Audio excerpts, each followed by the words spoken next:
Hi Gothamites, so hopefully you're watching this video because you like Gotham and you watched last night's episode. Now, it was a very extremely interesting episode, but before we get on to it, let us do a quick spoiler alert and also a bit of an apology. So there will be spoilers from last night's episode all the way through Gotham possibly, depending on what I decide to talk about at the time. Now also apology if my voice sounds a bit different in this video, it's because I've got a really sore throat. But I wanted to do this video for you guys because I know some of you are waiting for it probably. Hopefully some of you are waiting for it anyway. So yeah, I just wanted to do this video. So if I do cough in the middle of it, I do apologise, but I can't really do much about that. Also another apology for not doing my top 5 video again this week, but I'm hoping to do it tomorrow.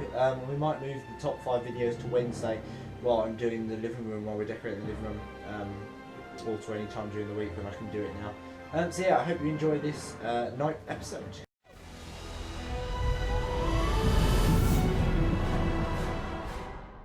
Okay then guys, so let's crack straight on with Season 2, Episode 9, A Bitter Pill to Swallow.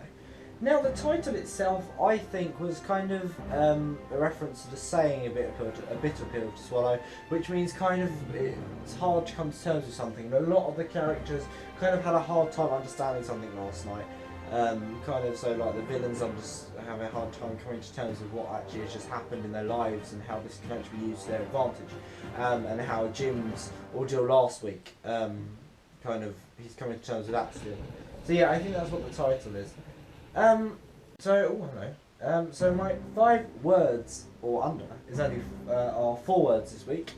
So the 4 words are Gotham just got darker. 4 words. Gotham just got darker. Now, you're thinking to yourselves, can it get any darker? Yes, it can. We're going to explore how it got darker right now. So let's go on to our first character then, Jim Gordon. So Jim Gordon is struggling after last week's ordeal with Barbara. I think it's kind of given him a new sense of what actually it's like to live in Gotham and how dangerous it can be. And the confrontation with Leslie was quite interesting, I thought, last night. It was a little bit, Leslie's starting to, I don't know. I'll come on to Leslie in a bit. I won't reveal too much about Leslie for now, but I think Jim's starting to see that Leslie's getting a bit concerned for him. The fight in the elevator was brilliant. So the fight with the hired assassin. It was funny when the doors opened and just closed again. What would have made it even funnier, I think, is this one would be standing outside the doors. It would have been hilarious, I think, for them to do that. The shoot-off in Galavan's apartment was good. It was well performed, I thought. There was a bit too much kind of camera switching, though. I didn't feel like there was a complete... I understood what was going on at all times. And the fight with Flamingo was exciting. He's an interesting villain, which we'll come on to a bit later on, but the fight was really good with him, I thought, between him and Jim. And finally, on Jim Gordon, I think seeing him change after Barnes' story was a great relief for me, because I feel like I've been agreeing with other people when they're saying that Jim's got a monster inside of him. But seeing him kind of hold the gun in Flamingo's mouth and then take the gun out again, not do what Barnes did in the army, was so much of a relief, because I thought that Jim was just going to sink below the law for a while. So let's move on then to Captain Nathaniel Barnes. Now he had a lot more involvement. As I said, the shootout was good, and he had some very funny lines again, as he seems to do. He's a bit more of a satirical character in some ways than he is a more serious police officer. He's obviously a serious police officer and he's a serious captain, but he's a little bit funny as well. I was worried when he got stabbed, but I think he'll be okay. I'm pretty sure that he will, because he's got good medical care, isn't he? Really? Gotham's medical facilities are fairly good, I think. I hope anyway. The story about his army days was sad, and the fact that he was concerned for Jim was really sweet, I thought. The fact that at the beginning as well, he was a bit like Harvey, that he didn't really like Jim, I think. He felt like he was he's a bit of a loose cannon. But I think now that he's actually showing concern, I think he's sweet. So Leslie Tompkins then. Now, Leslie's concerns for Jim's monster inside of him is growing, and I think it's starting to come between them. I want to just ask one question. Is she having doubts? Now, she might be having doubts, yeah, but she's been through a lot with him. I think, considering she first met him, I think it was Season 1, Episode 11 they met when he was in Arkham. And they've been through a lot since then. But they do seem to be a bit iffy at the moment, and I think that she's starting to have doubts, which is not good. On to Bruce and Alfred then. Bruce trying to disobey Alfred but failing was hilarious, I thought, because Alfred, it just proves how clever Alfred is, and that Alfred is too clever for Bruce to outsmart him, because obviously he's the adult in this situation and he knows kind of what is going on.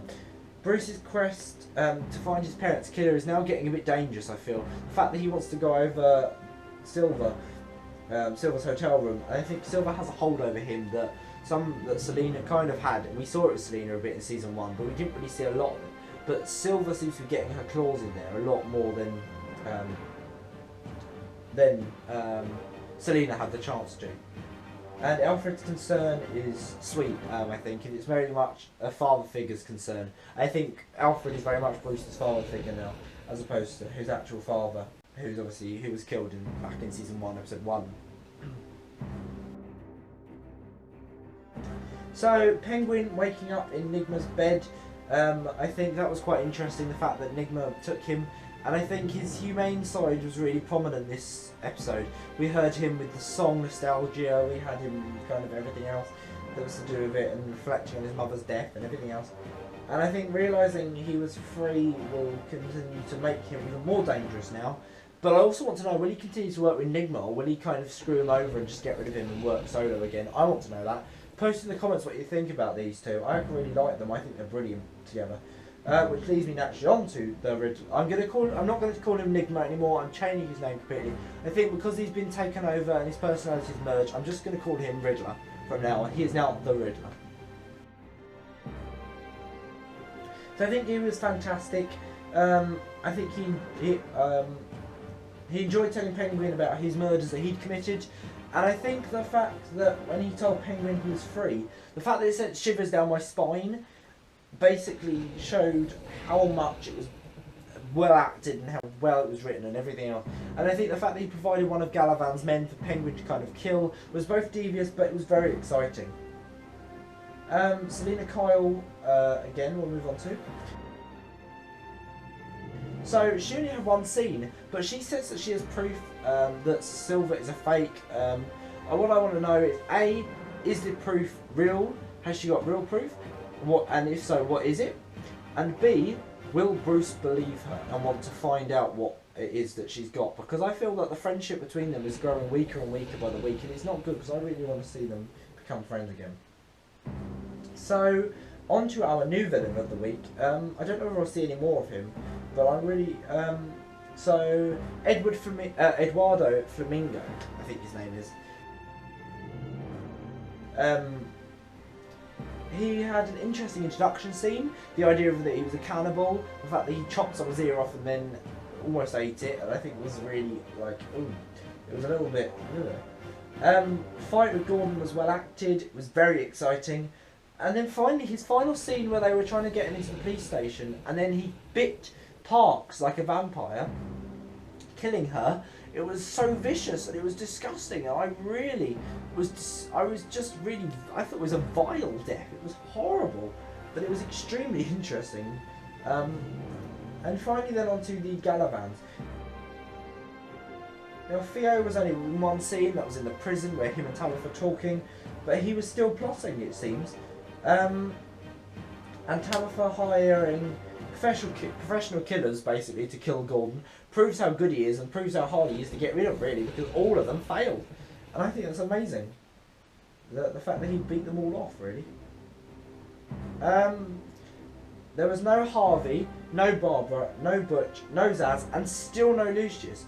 And I think the fact that there's no Lucius is getting a bit annoying now, to be honest, because he's still listed as season regular, but he's a bit absent from everything else, and I think that's a bit annoying. But I hope Harvey's back, and Barbara, and Butch. I mean, Barbara was in it for one scene, but she was only in the hospital because obviously she fell from a window last week, so she's in a critical condition. But I was going to say it was really well acted, but all she did was lie there, so you can't really say that. Okay, in conclusion, it was another brilliant episode with great character development. Overall, I loved it. Now the overall rating this week is again, I think it's the same as last week's one, I can't remember what I said last week, but this week's one is 8.5 out of 10 because there's still something missing with the absence of Harvey, I think. I really want him in it. And Zaz and Butch and all that, because they teased Butch's storyline so well, they set it up really well that he could go on to be the next crime villain, the next crime boss, but they just didn't do anything with him this week, he was the opposite. So I think an 8.5 out of 10. So yeah, that's it guys, thank you very much for watching, hope you enjoyed it. Please give it a thumbs up if you did, please subscribe down below and check out my other Gotham videos and my top 5 videos. Alright guys, thank you very much for watching, bye!